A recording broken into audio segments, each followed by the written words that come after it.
To measure, click on the dimension icon. Now when we click on the ends of a line, the distance between those 2 points or the same length of the line will be shown to us, and wherever we click on the page, the writing is fixed. I do this for another line.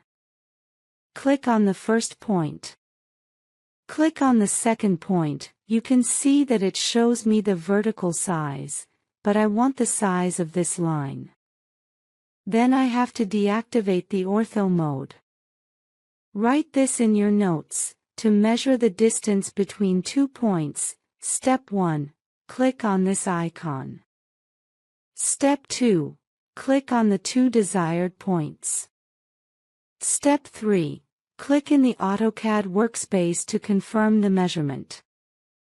Now, let's determine the size of the angle.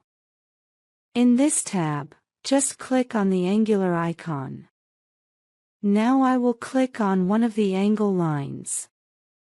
After that, I will click on the second line. You will see that the angle between 2 lines will be displayed, and I will confirm it with one click on the page. In the same way, for these 2 angles. Depending on the cursor location, it will show us the angle between those 2 lines. In your notes, for measuring the angle, click on the angular icon. The next step, click on Desire Angles Toe Lines. In the next chapter, we will learn the text command completely. For now, double-click on this phrase. Write your name and surname and click Close. In the training file, any number of lines and angles you want to measure. Play games related to this lesson.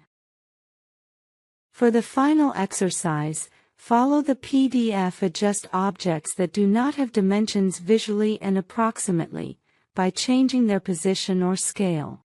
Keep in mind that in the real world, we rarely need to redraw a PDF or printed paper file in AutoCAD.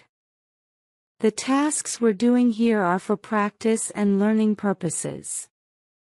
What you'll actually encounter in real-life scenarios are handwritten sheets that you'll need to draw in AutoCAD. To help you get familiar with reality, I'll give you a few real-life examples. Please draw these exercises in an AutoCAD file and upload to the site. By uploading your exercises, the website will provide you with a summary booklet containing all the methods for executing the commands you've learned.